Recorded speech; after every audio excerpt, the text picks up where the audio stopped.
पहली बात आप समझिए कि बिहार में इतनी गरीबी है क्यों। बिहार में इतनी गरीबी इसलिए है कि गरीबी से निकलने के लिए जो 3 रास्ते हैं वो तीनों रास्ते लोगों के लिए बंद हैं। गरीबी से रउआ कैसे निकल सकीला? अगर रउआ घर में कोई पढ़ लिख जाई, और बाल बच्चा अगर पढ़ लिख जाई, ओकरा नौकरी मिल जाई तो रउआ गरीबी से निकल जाई। दूसरा रास्ता ये है कि अगर आपके पास जमीन हो खेती योग्य तो आप खेती किसानी करके गरीबी से पार पा सकते हैं। और तीसरा रास्ता ये है कि अगर पढ़ाइयों नहीं खे, जमीनों नहीं खे, पैसा होके तो दुकानदारी रोजगार उद्योग करके आप आगे बढ़ सकते हैं। तो बिहार में शिक्षा की हालत यह है कि स्कूल से खिचड़ी बट रहा है और कॉलेज में डिग्री बट रहा है। पढ़ाई दोनों में कहीं नहीं हो रहा है। स्कूल में तो खिचड़ी बटाते बा, रोज बतियाते बा नहीं जा, लेकिन कॉलेज में भी जहां बिल्डिंग बा, टीचर लोग बाड़न जा 10-10 हजार लड़का उनमें नामांकन भी करैले बाड़न। पढ़ाई हो जो नहीं खे हो। लड़का एक हाली गईल कॉलेज में नाम लिखवावे, दूसरा हाली गईल एडमिट कार्ड लेके परीक्षा देवे, तीसरा हाली गईल डिग्री लेवे। तो जब आपका लड़का पढ़िए नहीं रहा है, खिचड़ी खा रहा है और डिग्री ले रहा है, तो मजदूर नहीं बनेगा तो कलेक्टर तो बनेगा नहीं। तो ज्यादातर जो परिवार हैं उनके बच्चों को पढ़ लिख कर आगे बढ़ने का, गरीबी से निकलने का जो रास्ता है वो बंद है। दूसरा हमने आपको बताया जमीन। तो बिहार में 100 में 60 आदमी के पास एक धूर भी जमीन नहीं है। पूरा देश में 100 में 38 आदमी के जमीन नहीं थे, लेकिन बिहार में 100 में 60 आदमी के पास एक धूर जमीन नहीं है। क्योंकि पिछले 75 साल में भूमि सुधार को लेकर यहाँ कोई काम ही नहीं किया गया है। वह दाखिल खारिज करावे जाता नहीं आपन जमीन के, तो में 3000 घूस लागत है। जमीन का कोई रिकॉर्ड ही नहीं है।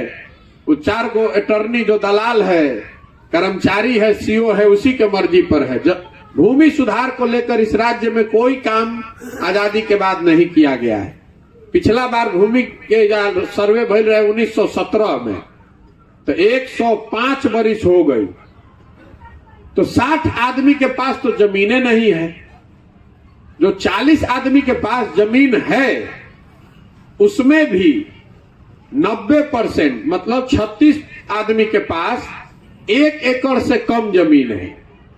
तो जो बिहार में खेती किसानी होती है, जो लोग खेती करता है, वो खाने वाली खेती है, कमाने वाली खेती नहीं है। रुआ इतना छोट जमीन बा कि रुआ उहे उपजावत नहीं कि बाल बच्चा खाना खा ले। उस खेती से आपको कोई आमदनी नहीं होती है।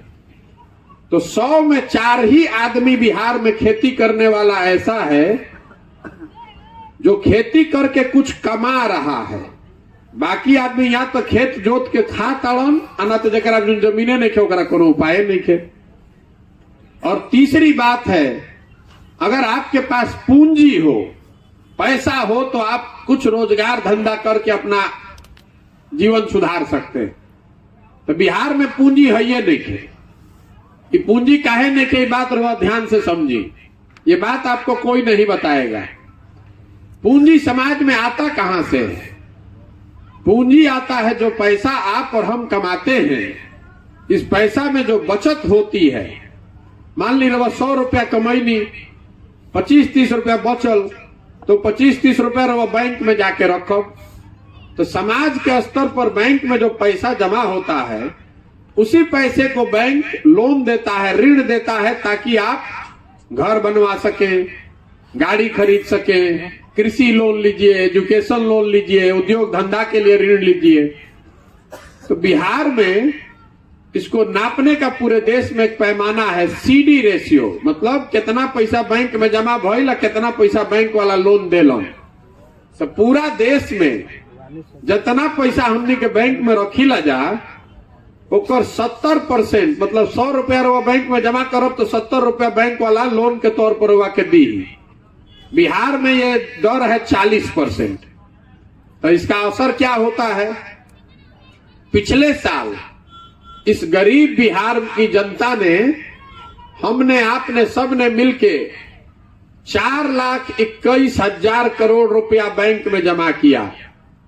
4,21,000 करोड़ रुपया बिहार के लोगों ने बैंक में जमा किया और 70% के हिसाब से बैंक को 2,80,000 करोड़ रुपया लोगों को ऋण देना चाहिए था, उद्योग धंधा करने के लिए, घर बनाने के लिए, गाड़ी खरीदने के लिए। लेकिन बैंकों ने दिया कितना? 1,61,000 करोड़। बाकी पैसा कहां गई? बाकी 2 लाख करोड़ से ज्यादा पैसा को बैंकों ने बिहार से उठाकर उन राज्यों में भेज दिया जहां पर उद्योग धंधा लग रहा है। कर्नाटक में, आंध्र प्रदेश में, तेलंगाना में, केरल में, गुजरात में, महाराष्ट्र में। पर आज तक सुनले होखब कि एजा से मजदूर जालन। कुछ आदमी हो कहन के लड़का पढ़े बाहर जाता रसन। हम आपको नई बात बता रहे हैं कि बिहार में सबसे ज्यादा गरीबी का कारण ये है कि यहाँ से पूंजी का जो पलायन है, जो पैसा हम और आप बैंक में रख रहे हैं, ये बैंक वाला सब पैसा यहाँ से उठाकर दूसरे राज्य में भेज रहा है। रिजर्व बैंक ऑफ इंडिया का डेटा है, हर साल इसको जारी करता है रिजर्व बैंक कि कितना पैसा बैंक में जमा भइल, अब बैंक वाला उस पैसे का क्या किया। तो 1990 से लालू जी से जब से मुख्यमंत्री भइलन, 1990 से लेकर पिछले साल 32 वर्ष में बिहार में बैंकों ने 26 लाख करोड़ रुपया बिहार के लोगों का दूसरे राज्यों में भेज दिया। के कोई ना बतैले हुई पहले। आप बताइए, आपके पास पढ़ाई का सुविधा है नहीं, जमीन आपके पास है नहीं, और जो भी आप मजदूरी खेती करके 2 रुपया बैंक में जमा कर रहे हो, पैसा बैंक यहां से उठाकर भेज रहा है उन राज्यों में जहां उद्योग धंधा लग रहा है। तो आप गरीबी से निकलिएगा कैसे? रवा कतनो मेहनत कर ली, कोई सरकार बना ले, कतनो सरकार योजना ले आओ, आप यहां से गरीबी से नहीं निकल सकते। यही से रवा देखा था नहीं, पीढ़ी दर पीढ़ी जो मजदूर रहे कर लड़का फिर मजदूर बा, उसका लड़का फिर मजदूर है। 10,000, 20,000, 50,000 में कोई एक आदमी पढ़ लिख के बाहर चल गई, ओकरा नौकरी लागल तो ओकर घर परिवार सुधरल। लेकिन ज्यादातर परिवार के लिए शिक्षा, भूमि और पूंजी की व्यवस्था नहीं है। और जब तक इस मूल बात को नहीं आप समझिएगा, तब तक बिहार को कोई नहीं सुधार सकता है। ये 3 ही बात है। अगर बिहार में तरक्की चाहिए तो लोगों के लिए अच्छी शिक्षा व्यवस्था होनी चाहिए, ऐसी शिक्षा व्यवस्था जिससे लोगों को रोजगार मिले। अगर बिहार में सुधार लाना है तो भूमि सुधार का कानून लागू करना पड़ेगा। फिर से पूरा जमीन के नापाई होके के चाहिए, पता होके के चाहिए कि केकर जमीन कौन बा। अभी तो जगह जमीन बा वो करो, इतना लफड़ा बा कि वो पर लोन नहीं ले सकता है। आप अपने जमीन को बेच नहीं सकते हैं। आधा जमीन तो मालिक घर मजरुआ में डाल दिया, जिसका जमीन है उस पर खेती नहीं कर रहा है। और तीसरा, यहाँ पर बैंकों में जो पैसा बिहार के लोगों का जमा हो रहा है, बैंकों पर ये रोक लगनी चाहिए कि आप बिहार के पैसे को बाहर नहीं भेज सकते हैं। हमने के कोई के दूसर के पैसा की जरूरत नहीं है। जो पैसा बिहार के लोगों का है वो तो हम लोग को मिलना चाहिए। जरा अंदाजा लगाइए कि 20 लाख 25 लाख करोड़ रुपया अगर बिहार के लोगों को ऋण के तौर पर मिला होता तो कितना ज्यादा आदमी आज घर बनैले रहता, कितना आदमी गाड़ी खरीदले रहता। अगर हजारों घर बनेगा तो उतना सीमेंट बिकेगा, उतना लेबर लगेगा, उतना रोजगार मिलेगा। रोवा जाता नहीं दिल्ली में घर खरीदे तो बैंक वाला लोन लेता सन, रोवा के गिफ्ट अलग से देता सन कि भाई हमारा बैंक से लोन लो, हमार ब्याज कम बा। अब बिहार में आज भी 100 रुपया 5 रुपए के रेट पर आप लोन ले रहे हैं। गरीब आदमी को आज भी अगर 10,000 रुपया के लोन लेवे के पड़ जाओ, जरूरत पड़ जाओ कर्जा लेवे के, तो 5 रुपए सैकड़ा पर वो लोन ले रहा है। जो मध्यम वर्गीय परिवार है वो भी अगर घर का लोन लेना होता है तो 20,000 रुपए जाकर आप घूस दे रहे हैं। इतना यहाँ पूंजी का अभाव है। तो ये तीनों चीज सुधरनी चाहिए। सुधर क्यों नहीं रहा है?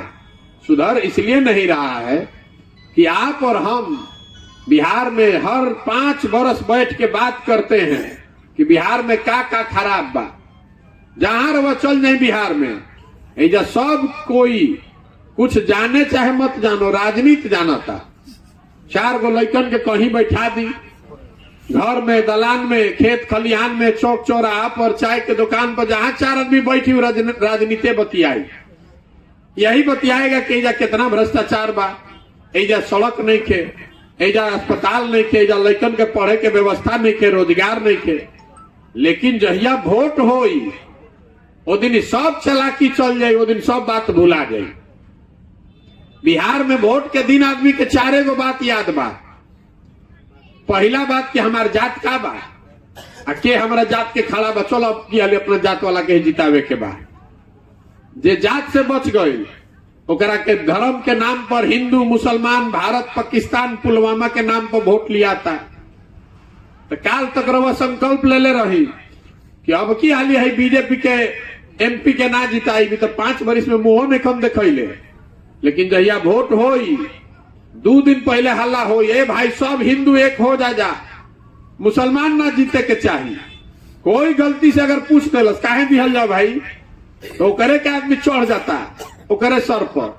है तारा बुझाता, ऊपर देखो ऊपर, एजा देश पर खतरा लागल बा, पाकिस्तान के सबक सिखावे के बाद तू नाली गली में जुड़ाइल बड़ा। छोड़ा एमपी के, मोदी जी के देखो, सीधे ऊपर देखा भाई, ऊपर नीचे काहे देखा तारा। तो जाके भाजपा के दे देनी। फिर जे दोनों से बच जाता तो कहता कि भैया कुछो हो जाओ, और ललटेन वाला राज ना चाहिए, वो अपराध का जो जंगल राज था वो नहीं चाहिए।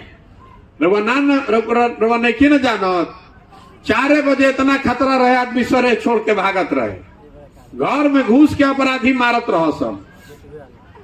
तो रवा विधायक के कसम खैले बानी कि अब की हालिया विधायक के ना जिताई। तो चुनाव से पहले हल्ला भइल, अरे बाप रे ललटेन वाला जीतो तारा सब। तो कहे भाई छोड़ो, भुला ई सब बात, कोई समूह रोक ललटेन ना आवे के तही चलो करे के मन मार के दो। जे तीनों से बच गए तो चौथा हमने के मुसलमान भाई लोग बा। मुसलमान कह रहा है कि भैया जिए चाहे मरे, इन लोग की हालत सबसे खराब बा। दलित से भी ज्यादा परेशान बेचारा मुसलमान है, लेकिन ये लोग कह रहा है कि जिए चाहे मरे। भाजपा के तो ना दे सकीला, जब भाजपा तो भैया मुसलमान विरोधी पार्टी बा।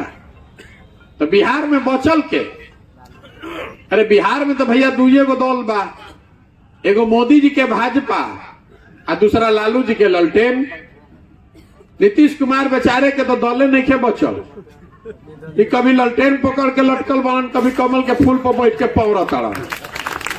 तो जनता के बुझाते नहीं के रहियन के ने। तो मुसलमान कह रहा है कि जिए चाहे मरे, भाजपा को दे नहीं सकते, तो ललटेने लौकता है, यही में किरासन तेल बन के जलल जाइए करे के दबाव है भाई। तो इतना आदमी एजा बैठल मानी जा, ईमानदारी से बताइए इसी 4 चीज पर वोट पड़ रहा है भैया। तो जब रउआ जानते बानी कि यही 4 चीज पर वोट पड़ता, हम जानते बानी, तो नेतो सब जानना ताड़ा सुन। नेतो जान रहा बा कि भाई बिहार के जनता कतनो बतिया ले, गा के गरिया के वोटवा तो यही पर दिहन जा, दहन जा कहा। यही वजह है कि कोई काम नहीं कर रहा है। काहे काम करेगा भैया, ओकरा मालूम है कि रउआ वोटवा तो यही पर देव, जे करे कि अभी माइक देव, सबे कहे कि हमारा के नेता ठगता। अरे भाई आपको नेता कहां ठग रहा है? हम आपको कैमरे पर कह रहे हैं नेता आपको नहीं ठग रहा है। नेता अगर ठगता तो 1 बार ठग लेता, 2 बार ठग लेता। अगर वह हम 50 वर्ष से ठगाता नहीं जाते, अगर मतलब कि कुछ गलती तो हमनिए में ना बा। अब की हाली प्रशांत किशोर आयल बान, तो प्रशांत किशोर ठग के निकल जाइए हम। अगर आपको समझ ही नहीं है, अगर आपको अपना और अपने बच्चे के भविष्य का चिंता ही नहीं है, तो कोई आई ठग के चल जाए। यही बताने के लिए पूरा अभियान ये शुरू किए हैं कि आपको भैया नेता नहीं ठग रहा है, आपको वही मिल रहा है जो कि आप जिस नाम पर आप वोट दे रहे हैं। रवा बुझाता कि रवा वोट बढ़िया देता नहीं, नेता गलत करता। हम आपको बता रहे हैं कि बिल्कुल ऐसी बात नहीं है। आपने वोट दिया है जात के नाम पर, तो जात के बात हर जगह होता कि नहीं के हो। आपने वोट दिया है भारत पाकिस्तान के नाम पर, तो जैसे ही रवा टीवी खोलता है तो भारतीय पाकिस्तान सुनाई देता है। आपने वोट दिया है 5 किलो अनाज पर, तो 1 किलो चोरी करके 4 किलो देते बड़ा सन। रउआ वोट देले बानी राम मंदिर पर, तो राम मंदिर बनिए रहल बा। रउआ वोट देले बानी गुजरात के विकास खातिर, तो राउर लड़का जाके सूरत में मजदूरी करते बड़ा सन, वजह फैक्ट्री लागते बा। अरे जो वोटवा दीजिएगा वही ना पाइएगा, बोइएगा बबूल तो आम कहां से खाइएगा। आपने बिहार में फैक्ट्री लगाने के लिए तो वोट दिया नहीं है, आप तो गुजरात में बुलेट ट्रेन बनता ये देख के रोज अरवा सीना पीटता नहीं आपको कि वाह बहुत बढ़िया देश के विकास हो गई। तो आप अगर गुजरात के बुलेट ट्रेन को देख के देश का आत्मगौरव समझ रहे हैं और वोट उसी नाम पर दे रहे हैं, तो आपका लड़का तो गुजरात में जाके मजदूरी न करेगा।